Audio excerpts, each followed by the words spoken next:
Hello, everyone. Thanks for joining us for another episode of Hemp Barons. I'm Dan Humiston, and today Joy's guest is a first mover and really at the forefront of hemp seed and hemp oil and hemp flour, which, as I didn't realize, is completely different than hemp flour and hemp extract oil. Before I make this any more confusing, let's join Joy's conversation with Matt Birkholz from Colorado Hemp Works.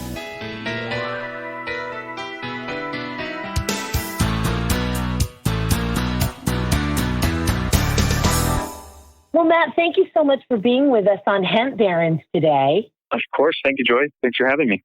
And I want the listeners to know that unlike most of the interviews we do here, I actually have a stake in Colorado Hemp Works. And there's a reason for that. I've got opportunities all over after being in hemp for 30 years to have sort of stakes in various emerging and promising companies. But I choose very wisely. And I certainly chose Colorado Hemp Works for a great reason, Matt. It's such a pleasure to be interviewing you today. Colorado Hemp Works is the first post-prohibition hemp grain processing facility in the United States based in Longmont, Colorado. What made you decide to get into hemp grain, or the oil seed, as we like to say, aspects of this versatile and valuable plant, as opposed to extract or fiber?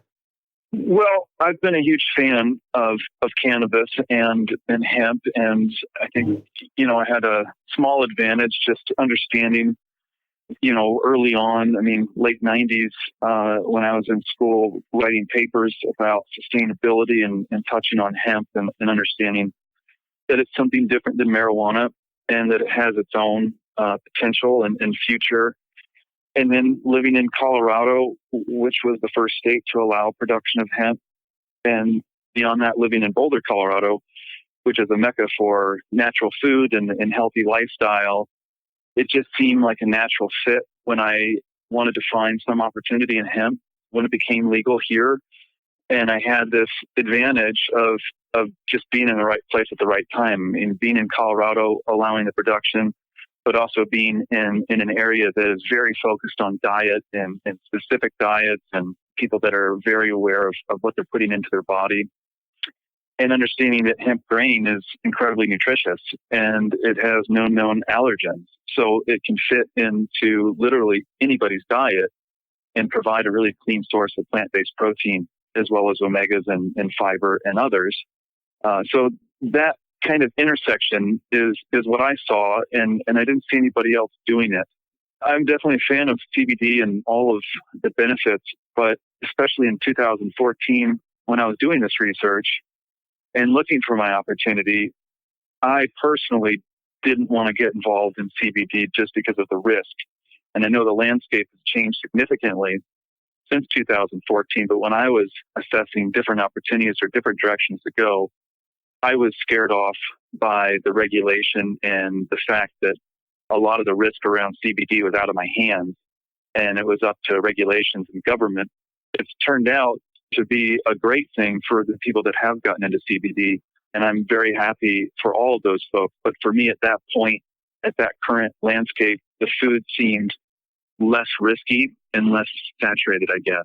That's why I chose to get involved on the food side, even though I appreciate the whole plant. No, of course. And also such a different regulatory landscape and such a tremendous contribution to human and animal health. And we'll talk about, ASCO and the FDA not having approved hemp seed yet for any animal species, and such a contribution really to the planet when we look at, of course, the environmental cost of the meat industry. And let's for a second, it's such a great foundation to work with. You touched upon the unique, dense nutritional value of the hemp seed. I often describe it, and I know you've heard me say this before, Matt, as the superfood that needs an actual super cape, a hemp cape. We're talking about the most digestible form of protein, the highest digestible form of protein in the entire plant animal kingdom. So more digestible protein than beef, chicken, whey, soy. And this is, of course, because there aren't any trypsin inhibitors in hemp. Trypsin inhibitors are properties that prevent our bodies from absorbing protein, and they're just not present in hemp, as well as, of course, a full amino acid profile, maybe just a little less than we need for lysine, but we can get that easily in other plants. And then as you touched upon the omegas, it's the perfect ratio, of course, of these polyunsaturated essential fatty acids.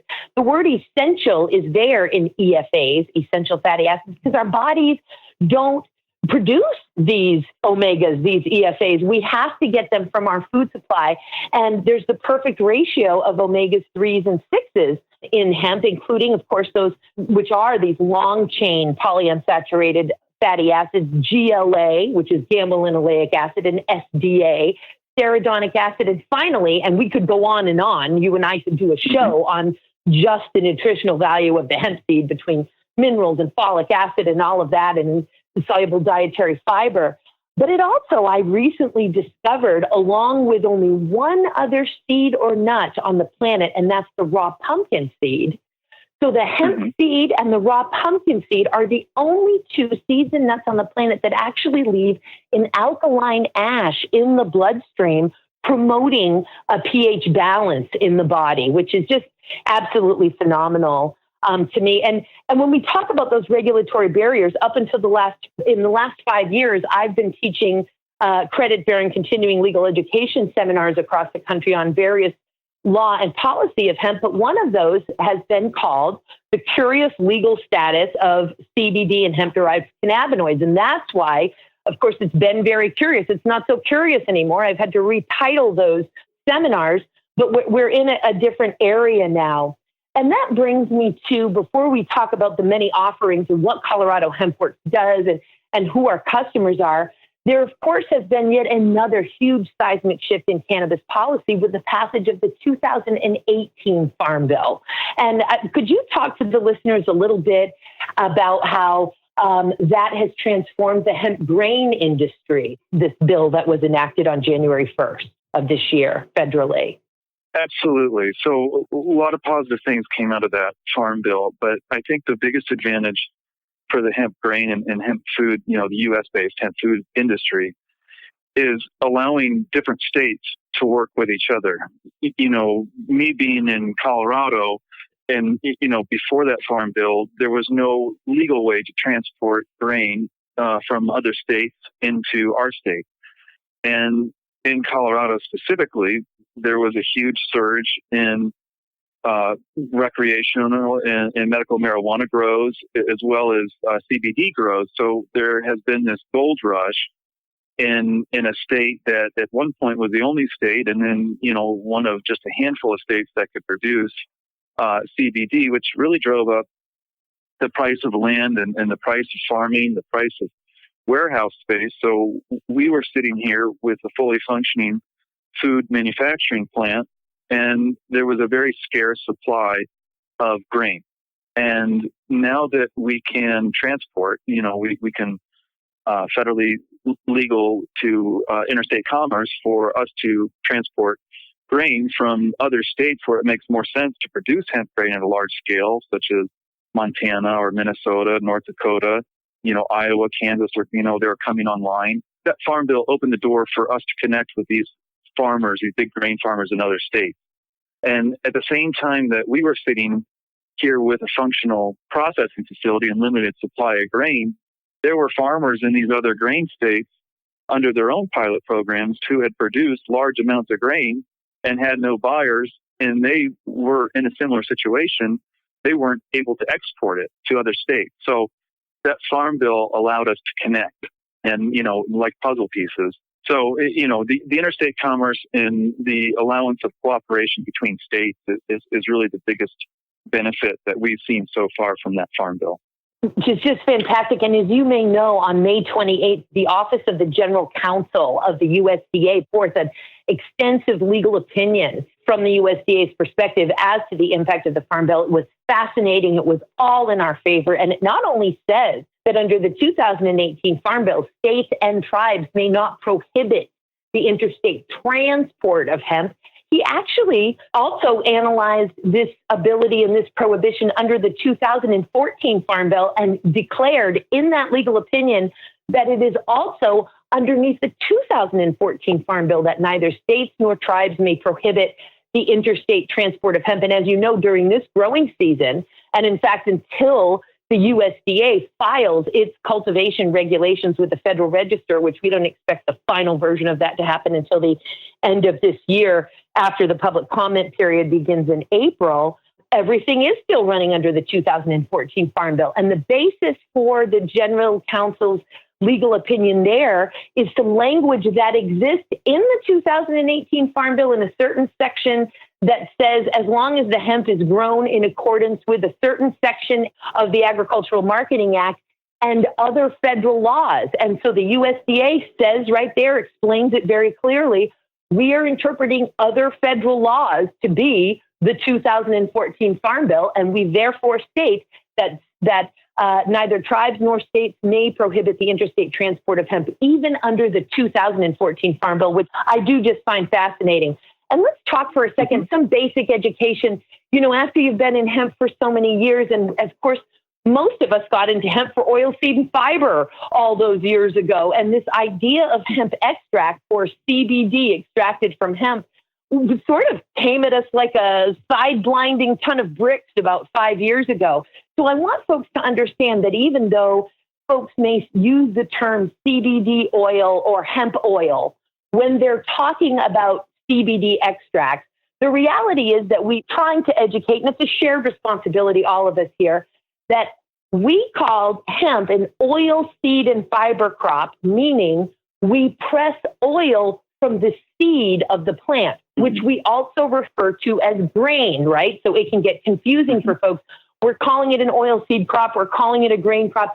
That's different than CBD oil, which is extracted from the flowering tops and the leaves of the plant. So extracts come from the flowering tops and the leaves, and CBD is an extract, and that's where hemp extract comes from, versus hemp oil or hemp seed oil, but we've created the term hemp oil decades ago, and that is oil pressed from the seed, not a source of cannabinoids at all, and very rich, of course, in omegas 3s and 6s.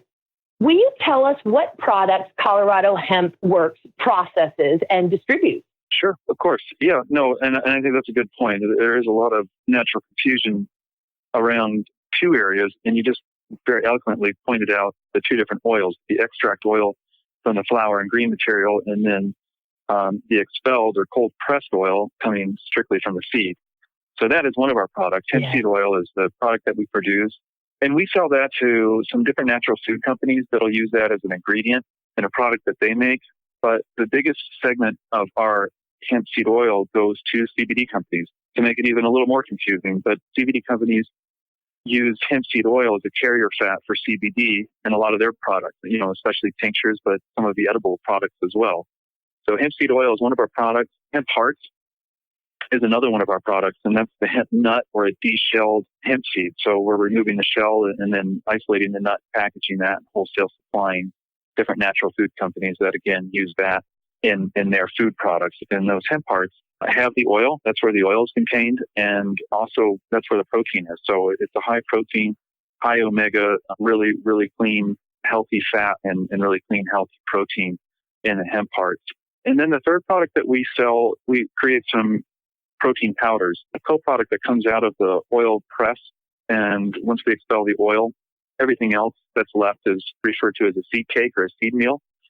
And that's not unique to hemp. That's similar to soy meal or canola meal or any other seed that's pressed for oil.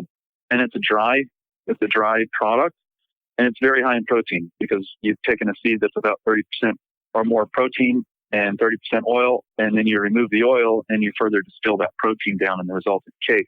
So that's naturally around 40% protein.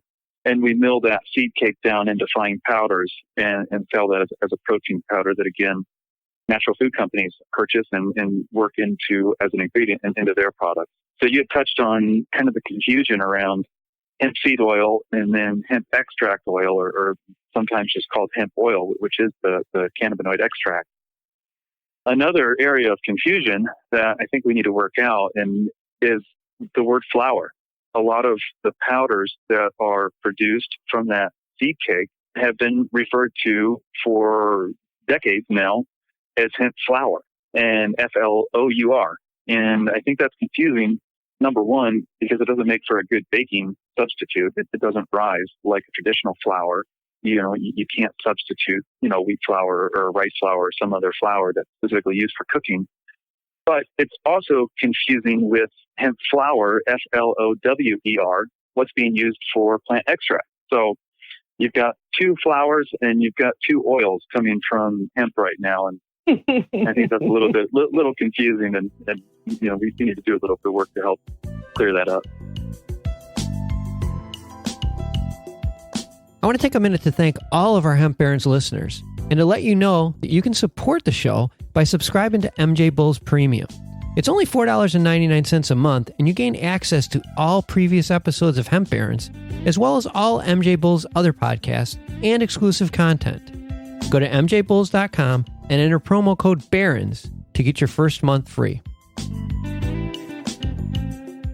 And every challenge being an opportunity, and cannabis in all of its forms being here to teach us things, how to work with each other, how to synthesize with each other, how to be good farmers, how to be good neighbors, how to get along, how to treat our bodies better, how to treat our animals better. And I think this very confusion, this nomenclature, another great benefit, an opportunity that is presented to us is we're going to have to learn about agriculture.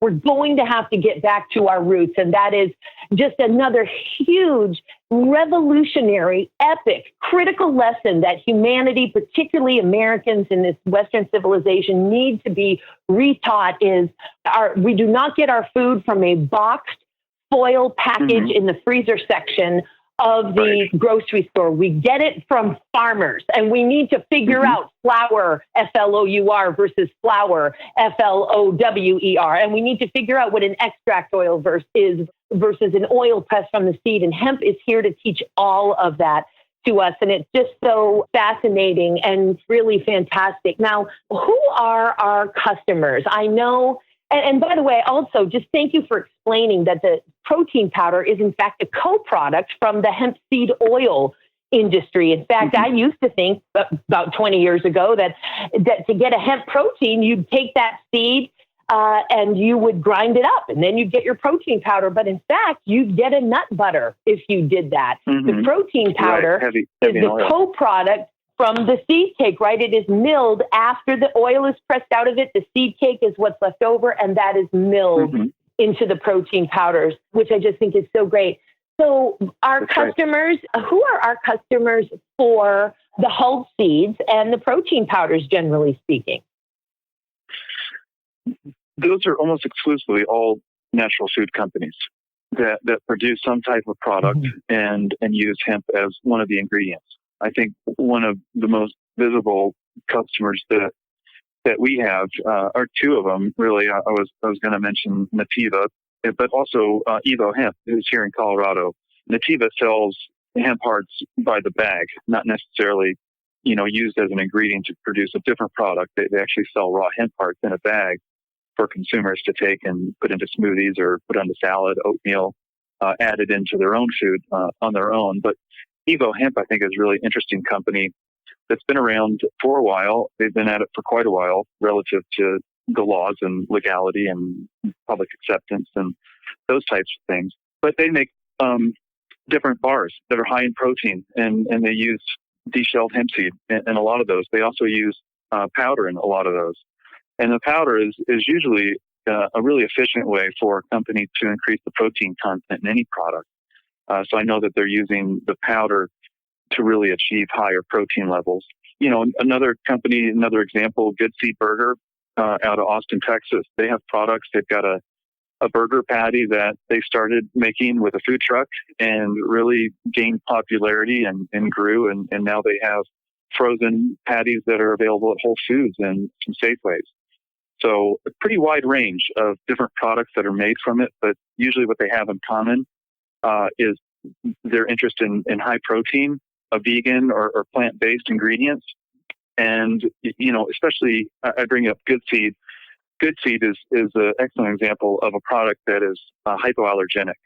So they really cater to all kinds of special diets, and whether it's grain-free, gluten-free, obviously meat-free, vegan products. So yeah, usually vegetarian, vegan, but not exclusively. And we really cater to different natural food companies that are looking to produce hypoallergenic foods. for the hemp seed oil, our biggest customers are CBD companies, and they are really putting the hemp seed oil market on its head right now because of the demand is unprecedented, and they're really for high volumes. Wow, that is so great to hear. And the march for a healthier vegetarian, and in this case, vegan source of protein that is gluten-free, that is fast-growing, that is easier on the soil, that will in fact help rebuild the soil. The march really is on. And Canada has, of course, made itself currently the number one world leader in hemp bulk food ingredients and bulk food process. And I hope that we're catching up. Now, I know that you have some wonderful relationships, Colorado Hemp Works and myself, even some really great relationships with our neighbors to the north who we have a wonderful symbiotic and cooperative relationship with. Can you talk to us a little bit about how we work with Canada and maybe even how the shift is happening from Canadian sources of seed to America as these legal barriers in the United States for cultivation are being removed? Certainly. Yeah, no, that's a great question. And we have, in 2017, we imported about $140 million worth of hemp food products from Canada. And it's been kind of ridiculous that we have a growing market here for hemp food products, but we haven't been able to produce it. So all of that has been brought in from Canada, but now the struggling U.S. grain farmer is able to produce hemp again. So we'll see how that takes effect. But as far as how we work with Canadian counterparts, it has been cooperative to this point. And I think that's due to the fact that the hemp grain market is so small. The U.S. household penetration for hemp foods is lower than 1%. So there's so much room for growth. And, I think that it's an issue of, where the rising tide lifts all boats. And so it's not about U.S. processors and producers against Canadian processors and producers. And there's this finite pie that we all are just fighting over our little sliver. It's about growing the pie. It's about making the market bigger. And we can do that together by cooperating with genetics, by cooperating with information and techniques, but also committing to each other that we're only going to put out high quality products, because as the other 99% of U.S. households begin to try hemp foods, we want them to have a good experience. So whether it has our label on it, whether it has Manitoba Harvest label or Nativa's label or some other label on it, it doesn't matter. The important thing is that people start to have positive experiences. They have high quality food. They walk away wanting more. They have conversations with their friends and neighbors, and they're positive results. So it's really about growing that market as opposed to fighting over the market that exists today.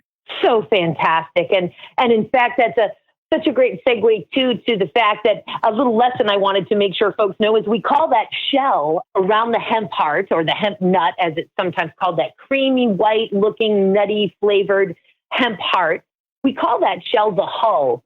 And we use the term hulled, whether we mean it has if the hulls have been removed, we call them hulled seeds, or sometimes people call them de-hulled seeds. But I just wanted folks to know, of course, that the word hull actually means the shell of the hemp seed. And most hemp hearts that are sold don't have those hulls on them. And also that folks understand that generally speaking, and everything is sort of general because it depends on the variety and the size of the seed and all of that, but generally speaking, 3 tablespoons of hulled hemp seeds, meaning the shells are taken off, will give you around 10 grams of digestible protein right there in those 3 tablespoons, which can so easily be added to yogurt, salad, stir fry, French toast, pasta, ice cream, throw it in your smoothies. We try not to, of course, heat it with that beautiful nutritional profile. Once we start to get over 124 degrees Fahrenheit or so, we do start to damage that nutritional profile. But man, if you want to add 10 grams of protein to everything, throw 3 tablespoons of hulled hemp seeds on there. Now, let me ask you this. What kind of a farmer, with obviously the difference in per acre revenue generation, and there's different risks selling, growing and cultivating hemp for extracts versus growing and cultivating hemp for grain and nutrition. But what kind of a farmer are you seeing in the United States choosing to grow for grain as opposed to fiber or hemp extract? It's a great question. And right now, there's no doubt, and it's no secret, that there's more money to be made producing CBD. And it is a bit of a gold rush, but it's also very new. And the reason that the CBD farmer is making so much right now, and I'm ecstatic for them, is because there's been a spike in demand and a limited amount of states that have been able to produce. And beyond that, it's been difficult to produce. There isn't equipment off the shelf that's going to work with, CBD hemp. So a lot of guys have been out there manually planting clones. I mean, teams of 50 going out in fields and harvesting by hand and, handling it all. It's very high touch. And, so that's changing for sure. As additional states are allowing the production, current producers are getting bigger and all of them are getting better. And there's more automation. So I think that market is going to start to level out a little bit. And people ask often if, we're competing with these same farmers, and why would a farmer want to produce grain when they can produce CBD? And it's a good question, but really, they're very different crops, and they don't use the same equipment. They don't use the same genetics. They don't use the same planting techniques. So when you think about who's going to grow hemp for grain, it's not the CBD farmer, it's corn farmer, it's a wheat farmer. It's somebody that's already producing big grain. They've got big acreage. They've got big grain bins and harvesters and all of the equipment that they've had and built up for generations, and it's geared toward big grain production. Hemp is an excellent rotational crop. So if we're working with some giant wheat farmers in Montana, then they're going to rotate hemp through their plots year over year and give that soil a little bit of relief and even a little bit of rejuvenation. Same thing with corn farmers, even potato farmers. So and soy farmers. So I mean, we're really kind of more aligned with grain farming than we are with CBD production.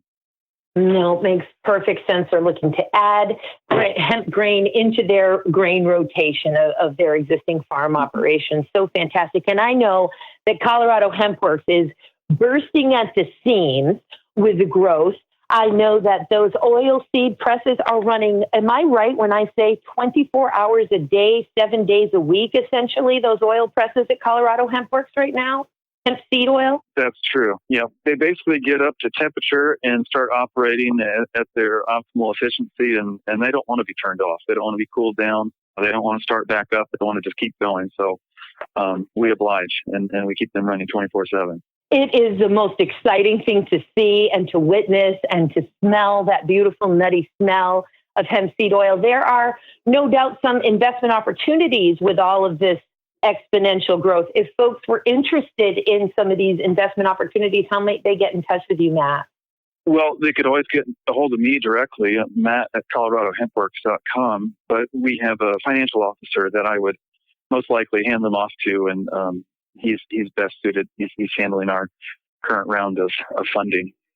But what I guess a great position I would to be in. Qualify them and then pass them over to Ken.